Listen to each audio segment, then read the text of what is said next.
Bahrain, Las Vegas in the Middle East. Today we discuss.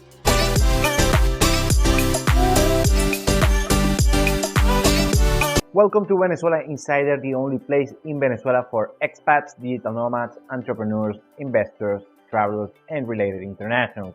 For more information, venezuelainsider.com. Bahrain is not the most known nation, but actually is a quite spectacular small nation within the Persian Gulf. It's known as Las Vegas in the Middle East because usually has more of a free, open mind style regarding their jurisdiction and their laws and so on. Regarding that, of course, it is located on the Middle East. The Islam, the Muslim laws are a little bit more, loosely applied within Bahrain. Bahrain is a small country. It's actually an archipelago that is made by 84 islands. And this small nation has only 1.5 million, 1.6 million of population, actually kind of a wealthy place. And of course, this place is not as known as other Middle Eastern Persian Gulf players like the Emirates with Dubai and Abu Dhabi, or even Qatar or Saudi Arabia. However, Bahrain is a very popular place and actually a very cool place to visit, and it's very popular amongst the Muslim and Arab populations of the region because they allow alcohol. You can consume alcohol on Bahrain. Also, a no-no very popular within the Muslim Middle Eastern world is the pork consumption, and actually you can do that on Bahrain as well. But Bahrain is more than just a party place. It has a GDP of over 44 billion US dollars. That is significant due to its tiny population and tiny territory. And actually, Bahrain was the pioneer on this trend within the rich Gulf country on the regions that they want to diversify their income, shifting away from just an oil economy to more of a diversified economy approach. Actually, Bahrain was the first one to try this approach, developing infrastructure, but also good laws for foreign investment. Actually, Bahrain is, according to the Doing Business ranking from the World Bank, the best place to do business on the Middle East. And that brought that Bahrain has not only a big economy regarding natural resources, mostly oil and gas, but also has a very significant banking industry, and also, of course, tourism is very important, the tourism sector within the Bahrain economy. So Bahrain is a fascinating place to talk about, and I know this is not the usual video of this channel, but today I wanted to speak a little bit more about Bahrain. Let's start with politics. Bahrain was until 1971 a British protectorate. It wasn't a colony, it was a protectorate, it's a different jurisdiction. And that means that Bahrain has only over 50 years old of independence. After that, Bahrain basically was just a monarchy, but legally is a monarchy since 2002. And the current monarch of Bahrain is Sheikh Hamad bin Isa Al Khalifa, and is, of course, the king of Bahrain and the prime minister and political leader, the figure, the head of state, is his son Salman bin Hamad bin Isa Al Khalifa.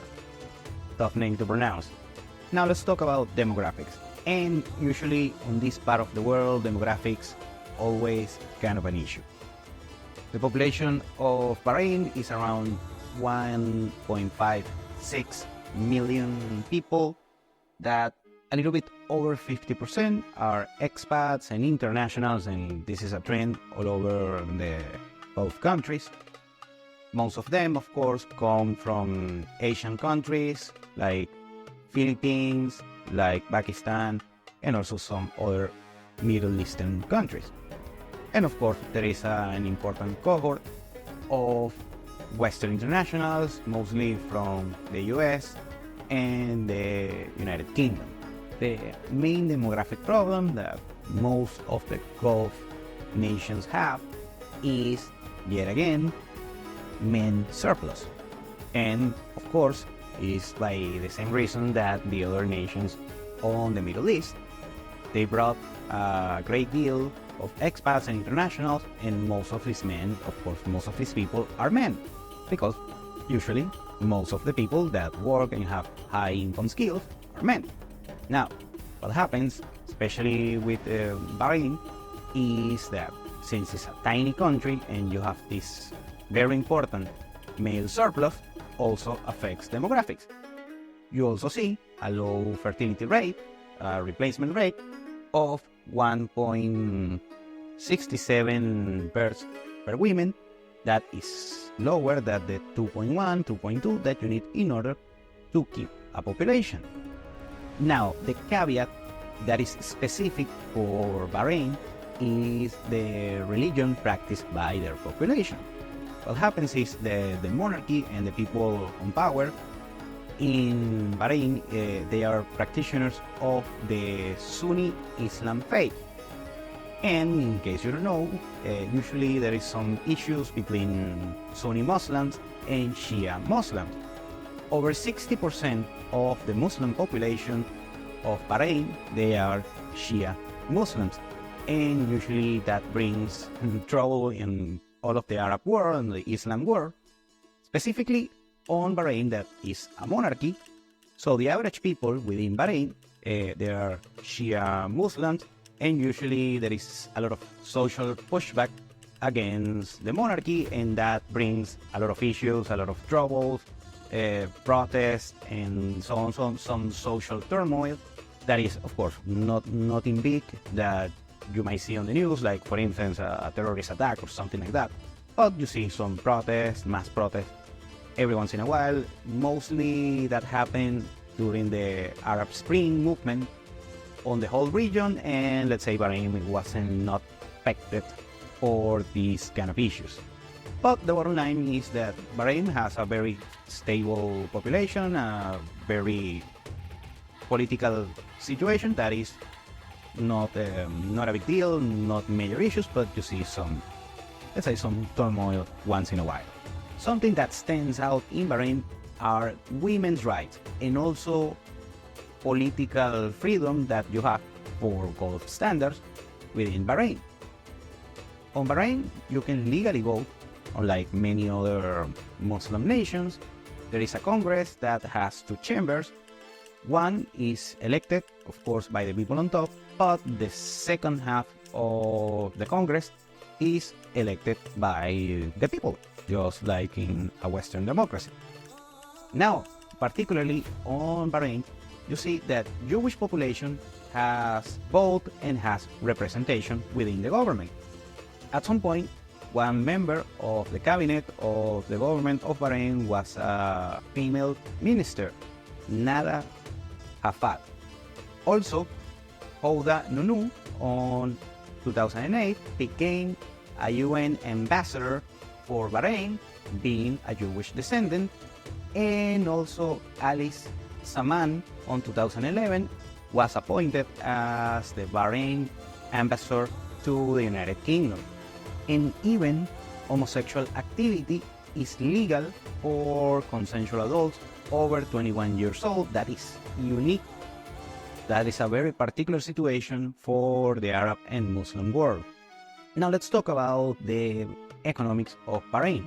There is a lot of good things to mention and a lot of not so good things to mention. So let's start talking about oil and gas.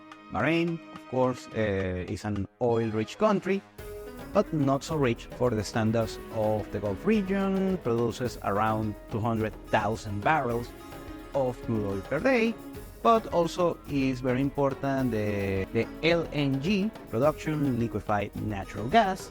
Bahrain produces 16 billion cubic meters of natural gas per year. It's in the middle of the bunch, worldwide speaking. Also has a very important aluminum industry And like I mentioned before, the banking sector within Bahrain is a big deal, is one of the best on the Middle Eastern world. Now, taxation, like the rest of the Gulf economies, is pretty much non-existent. There is no income tax. However, like most of the Gulf economies, lately is charging a sales tax, a VAT tax. The case of Bahrain is 10%.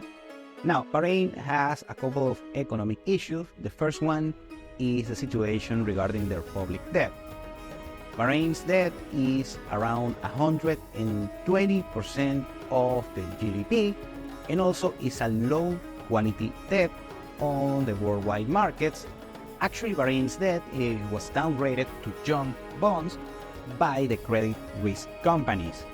The issue with Bahrain is that you have citizens, the Bahrain nationals that have a lot of perks, a lot of social welfare programs, a lot of benefits, social benefits that cost a lot of money for the Bahrain government. And this is typical from the Gulf region. Most of the heavy lifting is done by expats, internationals, migrants, and so on. So sustaining this huge payroll on the nation is bringing some socioeconomic issues within the Bahrain society. Also, a couple of things worldwide to mention is that they signed a free trade agreement with the United States in 2005. They have excellent relationships with most of their Middle Eastern partners and their Gulf partners. They have excellent relationships with Saudi Arabia, with the United Arab Emirates, and of course Oman, Kuwait, Qatar. Excellent diplomatic relationships. Bahrain stands out on diplomatic relationships within the Middle East and the Gulf region. The Gulf members of the region, like Saudi Arabia or the Emirates, because mostly they have a Sunni Islam culture. Now, Bahrain is making some significant investing on IT, research and development, of course on tourism, of course on expanding the infrastructure and all of business-related affairs in order to attract foreign direct investors and international visitors. And even has a decent financial markets. The stock market of Bahrain has a market cap over $20 billion. That is significant for a small economy. Now, Bahrain impressed me a lot because it's just the third smallest country in Asia, just behind the Maldives and Singapore, but also is the third largest energy consumer per capita in the world. Also, one of the easiest places to do business on the Middle East. According to the World Bank, is the easiest place to make business on the Middle East, and it's a very friendly country in order to travel. So getting a visa in order to visit Bahrain is quite simple actually to get. So basically welcomes everyone around the world. How the future looks like in Bahrain? Well, they're doing a lot of good things and they're doing it great. However, there are a couple of issues that Bahrain has to solve on the near future. First, they have to fix their debt problem. They have to reduce the debt to GDP ratio. They have to loosen up a couple of things regarding their public spending and their fiscal revenue. And the other thing is they have to fix the demographic issue that they have right now, like most nations on the Gulf region. Because what happens in Bahrain and most of the places on the Gulf region, in the Middle East, is that you have a surplus of men. Already mentioned what is the solution, the ladies' night. But the biggest problem is that you have people that they don't have ties to the country. I'm talking the internationals that are more than half of the population. So you need to allow legally that these people, the internationals and the expats, want to invest in the country, buy houses, start small businesses, and create and grow some roots within the Bahrain soil in order to see true economic development within Bahrain. If you heard about Bahrain before this video, or even you visit Bahrain yourself, please leave it on the comments below. Thank you for watching Venezuela Insider. Please like, share, and subscribe. Follow us on social media. If you want to work with us, VenezuelaInsider.com. Thanks again, and have a nice day.